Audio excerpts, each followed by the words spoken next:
সাক্ষাৎকার ছিল বাংলাদেশ 360 আউলিয়ার বাংলাদেশ।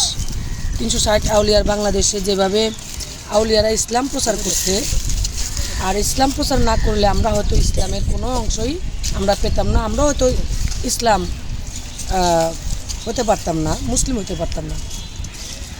কালেমা পড়লে মুসলমান নয়। তবে বাংলাদেশে যেভাবে মাজারের উপরে যারা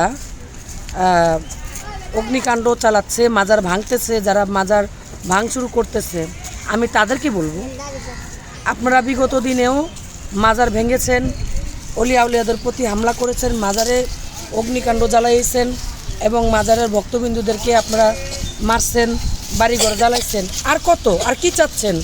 বাংলাদেশে যদি মাজার আল্লাহর অলিদের স্থান না পাইতে পারে, তাহলে আপনারা কারা? আপনারা কারা এসে উড়ে এসে জুড়ে বসেন? আপনারা তো মানে ফেরাউনের চাইতে খারাপ। কারণ মাজার ভাঙ্গাটা আল্লাহর সাথে বেমানি করা। আল্লাহর প্রেমিক হওয়াটা বিশাল বড় একটা ব্যাপার। আল্লাহর প্রেমিক সকলে হতে পারে না। আর আল্লাহর প্রেমিক হতে গেলে আল্লাহর সর্বদাই এবাদত করতে হয়। এবাদত করে একজন আল্লাহর অলি হয়েছে। আর সে আল্লাহর অলির মাজারের প্রতি যেভাবে আঘাত আনতেছেন, আল্লাহ এটা কখনো সহ্য করবে না। আর আমি বলবো, বাংলাদেশের মধ্যে 5 লক্ষ বাউল আছে এবং সুফিবাদ আছেন এবং আপনার পীর মাশাইখ যারা আছেন, আপনারা এখনও কীভাবে ওলামা ইকরামরা যারা আপনারা আছেন, এভাবে কিভাবে বসে থাকেন ঘরে চুপ করে? যেভাবে মাজার ভাঙতেছে, আপনারা কেন লাঠি ছোটা নিয়ে বের হচ্ছেন না এখনও পর্যন্ত?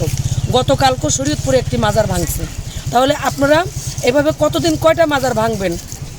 আমরা শিল্পীরা যদি আমরা মাঠে নামি, যদি পীর আউলিয়া মাঠে নামি, যদি ভক্তবিন্দু মাঠে নামি, তাহলে আশা করি আপনাদের মতো ফেরাউন যারা, কাফের যারা, নাস্তিক যারা, তারা কোনোদিন আর মাজার ভাঙতে পারবেন না। ফরিদ শাহর মাজার কুমিল্লা ভেঙেছেন, দেখেছেন 270 বছর অক্ষত দেহ পেয়েছেন আপনারা। তারপর আল্লাহর ওলিদের প্রতি কেন এত আপনাদের ক্ষোভ? আপনারা কি চাচ্ছেন? বাংলাদেশের মানুষ কি বাংলাদেশে বসবাস করবে, নাকি বাংলাদেশটাকে আপনারা একটা মানে একটা অশান্তির সৃষ্টি আপনারা অলরেডি করে দিচ্ছেন? মানে আমরা যে বাংলাদেশের যে নাগরিকতা, আমাদের নাগরিকতার কোনো মূল্য নাই, আমাদের মানুষের কোনো মূল্যায়ন নাই। আমরা রাস্তায় বের হইতে পারতেছি না। আপনারা যখন তখন যেখানে সেখানে হামলা করতেছেন, যেখানে সেখানে একজন কামেল পীরের বাড়িতে গিয়া আঘাত করতেছেন, রশিদ সরকারের বাড়িতে উরুস করতে দিচ্ছেন না, রশিদ সরকারের বাড়ি ভাঙচুর করতেছেন, তারপরে আট্রসি যাচ্ছেন, আপনার ওই যে ফকির মাওলা দরবার শরীফ, আপনারা এগুলা করতে দিচ্ছেন না কেন? আপনারা কারা? আপনারা কি চাচ্ছেন? আপনারা তো দেশকে আপনারা ধ্বংস করে দিতে চাচ্ছেন। আপনারা পারবেন না, নিস্তার পাবেন না। আর নেক্সট টাইম একটা মাজারও ভাঙবেন না। আপনাদের বিরুদ্ধে আমরা লড়বো এবং লড়ে গেছি।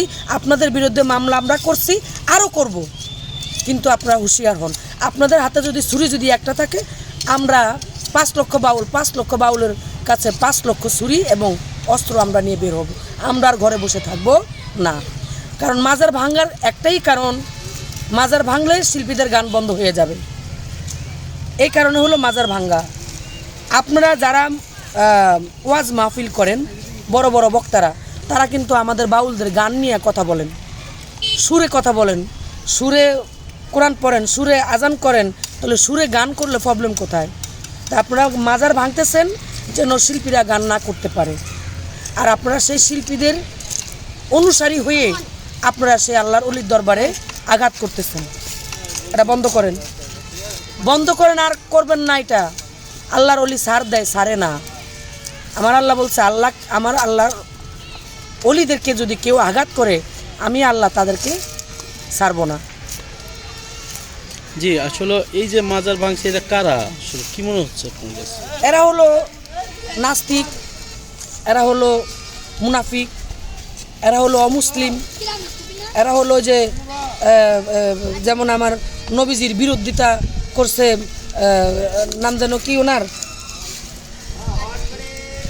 যেমন আমার নবীজির বিরুদ্ধে যারা আন্দোলন করছে, যারা আমার নবীকে মারছে, যারা আমার নবীকে পাগল বলছে, যারা আমার নবীকে নিজের ভাই বলে পরিচয় দেয়, তারা কোনোদিন মাজারকে মানতে পারে না। তারা হলো আবু জাহেল, তারা হলো শয়তান, তারা হলো দুষ্ট লোক, তারা হলো জানোয়ার। তারা কোনোদিন মানুষের আত্মা তাদের ভিতরে বসবাস করতে পারে না, তারাই এই মাজারগুলি ভাঙতেছে। যারা ইসলামকে ভালোবাসে না, যারা সুরকে ভালোবাসে না, যারা আল্লাহর নবীকে মানুষ বলতে পারে, যারা আল্লাহর নবীকে তাদের বড় ভাই বলতে পারে, তোরা কি তোরা যে কোরআন হাদিস পড়স, তোদের কোরআন হাদিসও তো তোদের ঠিক নাই। তোরা মাজারের বিপক্ষে লাগছস কেন? মাজারে কয়জন আকাম করে? তোরা যে বলৎকার করস মসজিদের মধ্যে গিয়া, নারী পুরুষদেরকে নিয়ে, ছোট ছোট বাচ্চাদেরকে নিয়ে বলৎকার করস, এটা কেন করস? কোনো একটা বাউল শিল্পীকে বলৎকার করছে না, একটা মাজারের একটা পাগল বলৎকার করছে? করলে তোরা করছিস।